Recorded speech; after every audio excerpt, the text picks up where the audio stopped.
जब हम देखते हैं कि परमेश्वर ने अब्राहम से क्या कहा, इस 17 अध्याय के पहले वचन में परमेश्वर अब्राहम से क्या कह रहा है कि परमेश्वर ने उसको दर्शन देकर कहा, मैं सर्वशक्तिमान ईश्वर हूँ, मेरी उपस्थिति में चल और सिद्ध होता जा।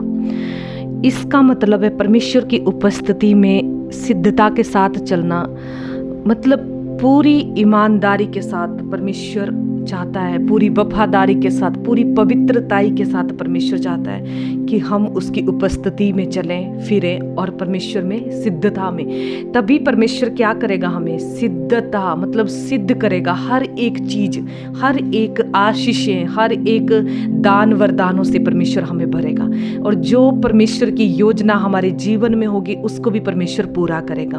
और सबसे पहले परमेश्वर ने क्या कहा कि यदि तू मेरी उपस्थिति में चले फिरेगा। हम ऐसे ही परमेश्वर की उपस्थिति में नहीं जा सकते।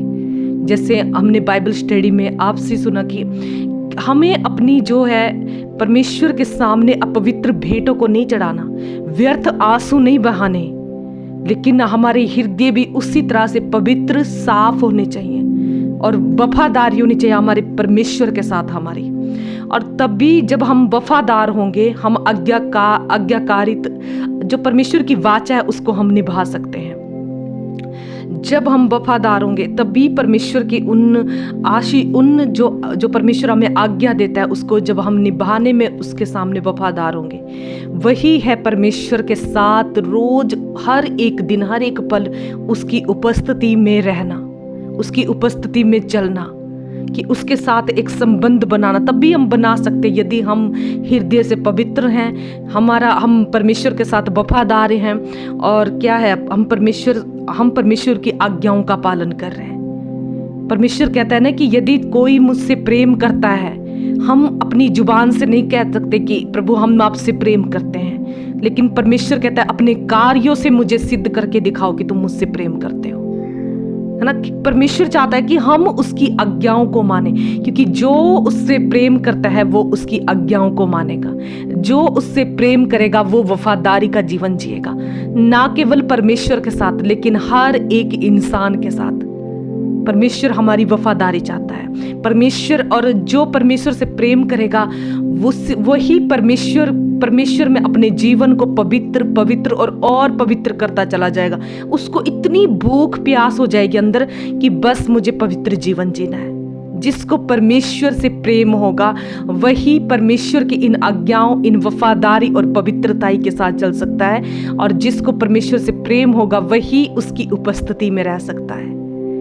तो परमेश्वर क्या कहता है, और परमेश्वर जब हम इस तरह से उसकी उपस्थिति में बैठे रहते हैं पूरी ईमानदारी के साथ, तभी ही परमेश्वर उसको आगे उसके साथ वाचा बांधता है। तभी ही हम दूसरे पॉइंट में देखते हैं कि परमेश्वर अब्राहम से वाचा बांध रहा है कि यदि तू मेरी उपस्थिति में चलेगा पूरी वफादारी के साथ, तो मैं तेरे वंश को, तेरी जाति जाति के वंश को मैं तुझे आशीषित करूंगा। देखो, एक मतलब परमेश्वर इस तरह से हमें चाहता है। और फिर हम देखते हैं पर अब्राहम जो था वो क्या हो गया, मुंह के बल गिर पड़ा और उसने क्या की, परमेश्वर से बातें करी। आज परमेश्वर किन लोगों से बातें करता है, जो परमेश्वर का आदर करते हैं, जिनके ये मुंह के बल गिरना मतलब अपने अहंकार को पूरी तरह से त्याग कर परमेश्वर का आदर करना। हर एक जन परमेश्वर मतलब परमेश्वर चाहता है हमसे कि हम उसके आदर इस तरह से करें कि हम जो है उसकी उपस्थिति में चले ही ना, लेकिन अपने जीवन के हम अहंकार को भी तोड़ें, हम झुकना सीखें। परमेश्वर के आगे उसने दंडवत किया, वो मुंह के बल गिरना मतलब परमेश्वर हमसे चाहता है कि हम झुकना सीखें और हम नम्र होना सीखें, हम दीन होना सीखें, और मतलब अपने आप को घमंड में नहीं, लेकिन परमेश्वर चाहता है हमें कि हम झुकें, मतलब हर एक चीज में अपने आप को हम नम्र करें, दीन करें। हम रात भी जैसे सुन रहे थे कि एक भाई ने किस तरह से उसी समय मतलब अपने, जैसे हम वचन में दीदी बता रहे थे कि किस तरह से एक भाई दूसरे उस पर क्या लगा रहा है, इल्जाम लगा रहा है। कहीं हमारे जीवन में ऐसा तो नहीं, जैसा हमने कल भाई से भी सुना था कि कहीं हमारी व्यवस्था, हम अपनी व्यवस्था के द्वारा जो परमेश्वर ने हमें दी है उसके द्वारा हम अपनी ओर से तो नहीं उस व्यवस्था को सुना रहे हैं, जैसे उस भाई ने किया कि अपनी ओर से लोगों को क्या, अपने सीनियर पास्टर को बहुत सारी बातें उसने सुनाने लगी अपने ही वचन के द्वारा। क्या वो पवित्र आत्मा के द्वारा था? क्या प्रभु यीशु मसीह के पास बहुत सारी गवाहियां थी अपनी, लेकिन जब हम चुप रहते हैं, जब लोगों ने उसके ऊपर इल्जाम लगाए, इल्जाम पे इल्जाम लगाए, उसको खींचना चाहा, इधर उधर भटकाना चाहा, और कितना उसके ऊपर कितना मतलब उसको कलंकित किया, लेकिन क्या प्रभु यीशु मसीह जो पवित्र था, निष्कलंक था, जो एक भी बात, उसके पास भी तो हजारों बातें थी अपनी वफादारी को मतलब बोलने की। आज अगर हमें भी कोई कुछ भी बोल रहा है, कोई हमें कुछ भी सुना रहा है, यदि हम चुप हैं, यदि प्रभु यीशु मसीह जैसे हम चुप हैं, बेशक हम पवित्र हैं, हम ईमानदार हैं, लेकिन हमें अपने पवित्रता, अपनी ईमानदारी अपने परमेश्वर के सामने दिखानी है। और जब हम परमेश्वर के सामने इस तरह रहते हैं, तब प्रभु यीशु मसीह ने अपने आप से नहीं बोला कि मैं पवित्र हूं या मैं अच्छा हूं, या दूसरों को नहीं अपनी गवाही नहीं दी। और यही कारण है कि स्वर्ग उसकी गवाही आज तक युगान युग तक दे रहा है कि वो मुर्दों में से जी उठा। जब हम अपनी गवाही नहीं देते कि हम, बेशक हमें कुछ भी बोला जा रहा है, हमें नम्रता के साथ उसको ग्रहण करना है ना, पूरी दीनता के साथ, क्योंकि हमें दूसरों लोगों के सामने अपनी वफादारी नहीं दिखानी, लोगों के सामने हमें ये नहीं कहना कि हम पवित्र है, तुमने कैसे मेरे ऊपर इल्जाम लगा दिया। लेकिन जब हम चुप रहते हैं तब हमारी गवाही स्वर्ग से आती है। और अब्राहम ने ये चीज बहुत पहले सीख ली थी कि नम्र होना, झुकना, दंडवत करना, परमेश्वर के सामने अपने आप को दीन करना। और जब अब लूत के विषय में भी देखते हैं, उसने आंखों देखी चीजों को नहीं अपनाया, लेकिन उसने क्या किया, उसने परमेश्वर पर अनदेखा विश्वास किया। उसने परमेश्वर पर अपनी चीजों को क्या किया, अपनी हर एक बात को छोड़ दिया कि परमेश्वर तू ही।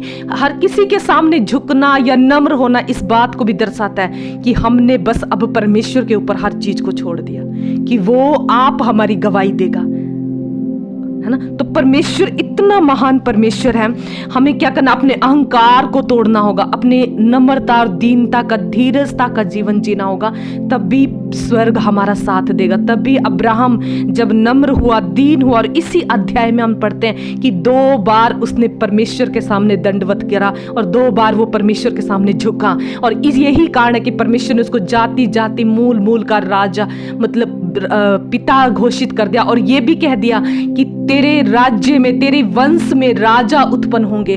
परमेश्वर की जब उपस्थिति में हम चलते हैं, परमेश्वर की पवित्रताई में जब हम चलते हैं, ईमानदारी में जब हम चलते हैं, परमेश्वर हमारे भविष्य में होने वाली इतनी बड़ी बड़ी जीतों की घोषणा सब पहले ही कर देता है। अब्राहम की जीत की घोषणा परमेश्वर ने पहले ही कर दी कि तेरे वंश में से राजा उत्पन्न होंगे। जब हम इस तरह से चलते हैं तो परमेश्वर हमारे भविष्य की हर जीत की घोषणा अपने आप करेगा, स्वर्ग से अपने आप हमारी गवाही देगा, है ना। राजा उत्पन्न होंगे, कितना परमेश्वर चाहता है, और परमेश्वर कितना उसको बोलता है कि 8 में जब हम देखते हैं परमेश्वर क्या कह रहा है, तुझे मैं क्या दूंगा, वो सारा का सारा कनान देश में तुझे दूंगा, और तू परदेसी हो, जिसमें तू परदेसी होकर रहता है, मैं युगान युग तक उसको तेरी निज भूमि करके ठहरा दूंगा। परमेश्वर चाहता है कि आज जो हमारे संघर्ष हमें स्थिरता से नहीं रहने दे रहे हैं, हम अस्थिर हैं इन संघर्षों में जो हम बीत रहे हैं हमारे जीवन में, लेकिन परमेश्वर चाहता है कि अभी की जो तुम्हारी सेवा है, अभी का जो तुम्हारी अस्थिरता है, तुम्हारे संघर्ष है, मैं उसको स्थिरता वाला राज्य देना चाहता हूं, जिसमें स्थिर हो सके तुम। कनान देश में तुम्हें देना चाहता हूं, जिसमें तुम शांति के साथ, आनंद के साथ, स्थिरता के साथ अपने वंश के पीढ़ी वंश के साथ उस राज्य में प्रवेश करो। परमेश्वर हमें इन्हीं संघर्षों में नहीं रहने देता। परमेश्वर हमेशा अब्राहम से तंबू को बाहर, परमेश्वर ने तंबू से बाहर उसको निकलने के लिए कहा, अपनी परिस्थितियों को छोड़ने के लिए कहा। परमेश्वर ने उसको कनान देश देने का वायदा किया। परमेश्वर देख रहा था उसकी दर बदर भटकना, उसका तंबुओं में रहना, उसका इधर उधर, मतलब इतनी सेवा, इतनी परिश्रम। कहता है ना, परमेश्वर के साथ किया गया परिश्रम कभी व्यर्थ नहीं जाता। आज भी यदि हम परिश्रम कर रहे हैं, परमेश्वर हमारा बैठना, हमारा परिश्रम करना, दिन रात उसमें लगना, आज हमें परमेश्वर के साथ ही अपना संबंध बनाना है। और हमें दुनिया के सामने, जब हमने एक चीज अपने जीवन में देखी जो मैं आपको शेयर करना चाहती हूँ, कि जब परमेश्वर की नजर हम पर टिक जाती है ना, तो लोगों की नजर हमें इग्नोर करती है। मैंने ये चीज अभी इसी महीने सीखी कि जब परमेश्वर स्वर्ग की नजरें हम पर टिक जाती हैं, जब वो हमारी गवाही अपने आप देने वाला होता है, जब उसकी आशीषें, उसके दान वरदान हमारे ऊपर उतरने लगते हैं ना, तब संसार हमें इग्नोर करने लग जाता है। इसका मतलब हम जो है सिद्धता की ओर है। और हमें क्या करना, सिद्धता में एक और चीज भी आती है कि हमें पूरा भरोसा रख कर अपने परमेश्वर के पीछे चलना है, क्योंकि वो आप कहता है कि मैं सर्वशक्तिमान हूं, वो आप कहता है कि मैं असंभव को संभव कर सकता हूं। तुम कुछ मत करो, तुम अपनी गवाही मत दो, तुम नम्र होकर, दीन होकर मेरे सामने झुक कर, उसकी दीनता के हाथ के नीचे रहकर बस मेरी सिद्धता में चलते रहो, मेरे राज्य और मेरे धर्म की खोज में लगे रहो। मैं आप तुम्हारी गवाही दूंगा, मैं आप तुम्हें संभालूंगा, मैं हर असंभव चीजों को संभव करूंगा, मैं आप तेरे वंश को बढ़ाऊंगा और तेरे वंश की जीत की घोषणा जैसे उसने यहाँ की, वो हमारे अपने आप परमेश्वर करेगा। और जब हम यहाँ पर देखते हैं 9 से 10 तक, जब हम लास्ट तक देखते हैं तो परमेश्वर क्या कहता है कि परमेश्वर उसको क्या कह रहा है कि तू अपने बच्चों को भी, क्या अपने वंश को भी, तेरा वंश क्या करेगा, मतलब मेरी वाचा का पालन करना तो सिखा। परमेश्वर आज हर एक माँ और पिता, हर एक माता से परमेश्वर यही आज चाहता है, जैसे उसने अब्राहम से कहा कि तू जो है, जो तेरे वंश होंगे उसको मेरी आज्ञा पालन करना तो सिखाना। तभी ही आज हमारे परमेश्वर की उपस्थिति में, उसकी उपस्थिति में, उसकी सिद्धता में जब हम अपने बच्चों को रखेंगे, अपने वंश, अपनी पीढ़ियों को जब हम रखेंगे, तभी हमारे बच्चे वो वाचा जो परमेश्वर ने वंश को दिया है उसको पूरा होते हुए देखेंगे। यदि हमारे बच्चों को आज हम परमेश्वर के भय के बारे में नहीं सिखा रहे, नहीं बता रहे, तो हम उसकी आशीषों को भी अपने बच्चों के जीवन में नहीं देख सकते, है ना। तो परमेश्वर चाहता है कि हम अपने बच्चों का, अपने बच्चे, अपने परिवार, अपने घराने को परमेश्वर के किए गए उद्धार, परमेश्वर के किए गए हमारे जीवन में आशीषें, उसके उपकारों का हमेशा हम बोलते रहे उनके सामने कि परमेश्वर ने ये काम किया है। लेकिन ये तभी हुआ जब हमने आदर किया, उसकी आज्ञा का पालन किया, उसकी सिद्धता में हम चले। तो हमें क्या करना है, आज अपने बच्चों को भी परमेश्वर की उपस्थिति में रखना है। तभी हमारे बच्चे, हमारे पीढ़ी दर पीढ़ी भी क्या करेंगे, परमेश्वर की उन बड़ी बड़ी आशीषों के वारिस कहलाएंगे। और लास्ट में हम देखते हैं परमेश्वर क्या कहता है कि तू क्या होगा। परमेश्वर कह रहा है कि तुम क्या करो, अपनी खलड़ी का खतना करो। ये क्या चीज हमें दिखाता है, परमेश्वर हमें ये दिखाना चाहता है कि ये खलड़ी का खतना उस समय था, लेकिन आज परमेश्वर, जैसे हम भविष्यद्वक्ता की किताबों में भी पढ़ रहे थे पिछले दिनों, परमेश्वर चाहता है कि हम अपने कपड़ों को ही नहीं, लेकिन अपने मन को, अपने हृदय को फाड़ कर उसके करीब चले जाएं। हमारा आज परमेश्वर हृदय का खतना चाहता है, हमारे अंदरूनी पवित्रता ही परमेश्वर चाहता है। परमेश्वर चाहता है कि हमारे हृदय से हर अशुद्धताएं दूर हो जाए, हर एक बुरी युक्तियां दूर हो जाए। और जब हम अपने हृदय को शुद्ध और पवित्र करके, और चाहे कैसे भी परमेश्वर चाहता है उस तरह से हम जब अपनी भेंटों को पूरी पवित्रता के साथ उसके सामने रखते हैं, वो ग्रहण करता है। और ये एक चीज और भी दर्शाता है, खतना एक चीज और दर्शाता है। जैसे उस समय क्या था, उस समय शरीर का खतना था, लेकिन अब परमेश्वर हृदय का खतना चाहता है। मतलब परमेश्वर ये बताना चाहता है कि तुम जो लोग हो, तुम साधारण लोग नहीं हो। तुम क्या हो, तुम मेरी कौम हो, मेरे राज्य के एक चिन्ह तुम्हारे जीवन में ठहरा दिया गया है, जिससे तुम साधारण नहीं हो लेकिन असाधारण लोग हो। यहाँ के नहीं हो लेकिन स्वर्ग के हो, लेकिन अपने पिता के स्वर्ग के राज्य के हम वारिस हैं। ये एक चिन्ह परमेश्वर हमारे जीवन से लोगों को दर्शाना चाहता है क्या हमारे हृदय आज परिवर्तन हुए, हमारे स्वभाव बदले, हमारा जीवन बदला, हमारी बोलचाल बदली, हमारा सोच विचार बदले, ताकि दुनिया हमें देखकर हमें ये कहे कि सच में इनमें कुछ और अलग बात है। ये साधारण नहीं हो सकते, ये असाधारण है। क्योंकि जो परमेश्वर के लोग होते हैं उनके ऊपर एक छाप हमेशा परमेश्वर, क्योंकि वो कहता है ना कि मैं अपने मुख का प्रकाश उनके ऊपर चमकाता हूँ। अलग ही वो दिखाई देंगे, अलग ही उनकी बातें होंगी, अलग उनके सोच विचार होंगे और हर चीज। और परमेश्वर क्या कहता है, जो खलड़ी जिसका खलड़ी का खतना नहीं हुआ वो नष्ट किए जाएंगे। वो अन्य जाति को दिखा रहे हैं। आज हमारी संगति कहाँ है, ये भी दर्शाता है। हमारी संगति अन्य जातियों के साथ है या अपने परमेश्वर के लोगों के साथ है। जब हम परमेश्वर के लोगों के संग रहेंगे, ऐसे लोगों के संग रहेंगे जो परमेश्वर की व्यवस्था, उसकी आज्ञाकारिता, उसी के जैसा हमें जीवन जीने के लिए हमें प्रेरित करेंगे, तब भी ही हम क्या करेंगे, उसके राज्य में नाश नहीं होंगे लेकिन अनंत जीवन पाएंगे। परमेश्वर कह रहा है ऐसे लोग मेरे राज्य से नाश किए जाएंगे जिनका खतना नहीं हुआ होगा। मतलब परमेश्वर हमें चाहता है हमारे हृदय आज परिवर्तन हो जाए, हमारी शुद्धता हमारे जीवन में आ जाए, हमारी भलाइयां उत्पन्न हो जाए हमारे जीवन से, और जिससे लोग दूर से ही हमारे जीवन को पढ़ने पाए। जिसने कितनी बार हम वचन को भी सुनते हैं कि हम एक परमेश्वर की एक पत्री हैं। आज हमें डिसाइड करना है कि इस पत्री से लोग क्या समाचार पढ़ रहे हैं। जैसे लोग बुरी खबर भी पढ़ते हैं, अच्छी खबर भी संसार से पढ़ते हैं, लेकिन वो संसार की खबरें हैं जो वो बुरी भी पढ़ रहे हैं, अच्छी भी पढ़ रहे हैं। लेकिन हमारे जीवन से कहीं बुरी और अच्छी खबरें दोनों तो नहीं पढ़ पा रहे हैं लोग। हमें प्रभु के स्वर्ग के समाचार को अपने जीवन से इस तरह से दिखाना है कि हमारे जीवन से बुरी खबर ना आए, लेकिन सिर्फ और सिर्फ अच्छी खबरें लोग पढ़ने पाए। क्योंकि स्वर्ग का राज्य में बुरी खबर नहीं है, अच्छा सुसमाचार है। और ये संसार का पत्री नहीं है, ये स्वर्ग की पत्री है। तो आज जब दुनिया परमेश्वर के वचन को नहीं पढ़ रही है, तो हमें परमेश्वर इस तरह से बनाए कि लोग हमें पढ़कर उसे हमें परमेश्वर, हमारे परमेश्वर की महिमा करें।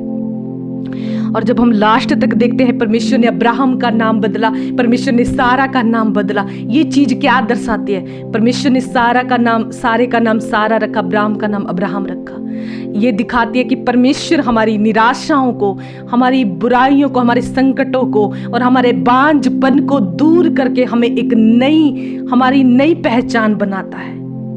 परमेश्वर चाहता है कि हमारी नई पहचान बने।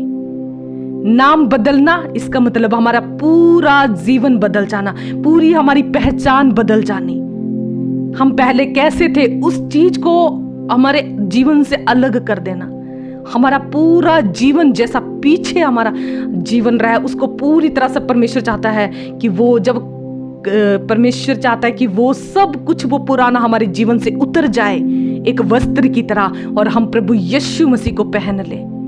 और वो जब हम उसको पहन लेते हैं, वो हमारी पूरी पहचान को बदल देता है। कहता है ना कि पहचान पत्र को बदल देता है। इस तरह से परमेश्वर ये नहीं ये है, पूरी बाइबल में ये है नाम बदलने का अर्थ, कि परमेश्वर हमारी पहचान बदल देता है, परमेश्वर हमारे हृदय बदल देता है, हमें हमारी सोच विचार बदल देता है, हमें परमेश्वर उस तरह से बदल देता है जैसा परमेश्वर के स्वर्ग राज्य में प्रभु को चाहिए। ये है परमेश्वर की पहचान। एक होता है ना कि संसार में एक पहचान पत्र है, उसके द्वारा हमारी पहचान है कि ये है हमारी पहचान पत्र, और इसके द्वारा ही हमें हर जगह अपनी आईडी प्रूफ करनी पड़ती है कि हम ये हैं संसार में। इसी तरह परमेश्वर के राज्य में आज हमारी पहचान पत्र क्या है? ये चीज जो हमारे नाम को, परमेश्वर हमारी पहचान को बदलना चाहता, हमारे हृदय को हमारा पूरा जीवन जब बदल जाएगा, तभी ही स्वर्ग राज्य में हमारी आइडेंटिटी ये है। इसके द्वारा हम स्वर्ग में पहचाने जाएंगे। तो परमेश्वर हर एक बात से क्या कहता है। जब अब्राहम भी हंसता है और सारा भी हंसी, अब्राहम भी हंसे, जब हम अगले पाठ में पढ़ेंगे उसमें सारा भी हंसती है, और यहाँ पर हम पढ़ते हैं कि अब्राहम भी हंसा, क्योंकि परमेश्वर हमारी कमियों और हमारी कमजोरियों को जानता है।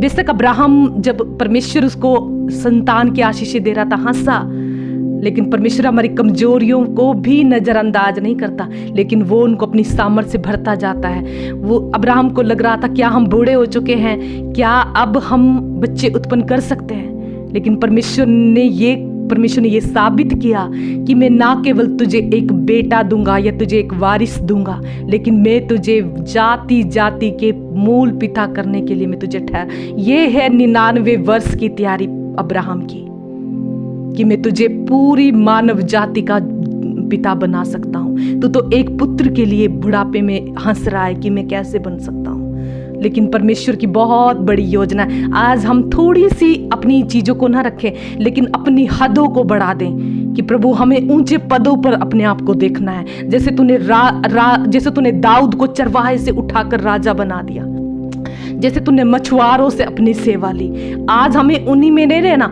कि प्रभु हमें यहीं रहने दे, हमें यही करने दे, वही कर नहीं, हमें अपनी हदों को बढ़ाना है, हमें अपनी प्रार्थनाओं को बढ़ाना है, हमें अपनी संबंध को परमेश्वर के साथ बढ़ाना है। परमेश्वर यही चाहता है कि हम अपनी हदों को बढ़ाएं और परमेश्वर की जैसी सोच हमारी हो जाए। परमेश्वर एक बेटा नहीं देना चाहता था, परमेश्वर ने पूरे मानव जाति की इतनी बड़ी योजना थी अब्राहम के लिए। आज हमारे लिए छोटी योजना नहीं हो सकती जो हम सोच रहे हैं, लेकिन हमें नहीं पता कि परमेश्वर की कितनी बड़ी योजना हर एक जन के ऊपर है। परमेश्वर ने इसीलिए हमें गर्भ में ही रचने से पहले हमारा अभिषेक किया है। पवित्र आत्मा हमें इसीलिए दिया है। एक जन एक बुलाहट के नीचे है, एक जन एक पवित्र आत्मा से अभिषिक्त है, मसा किया गया है, और हम जो है वो जीते हुए की संतान है। और हमें परमेश्वर चाहता है कि हम इस तरह से अपने जीवन को चलाएं। प्रभु इन सारे वचनों के द्वारा हमें आशीष दे। सबको जय मसीह की।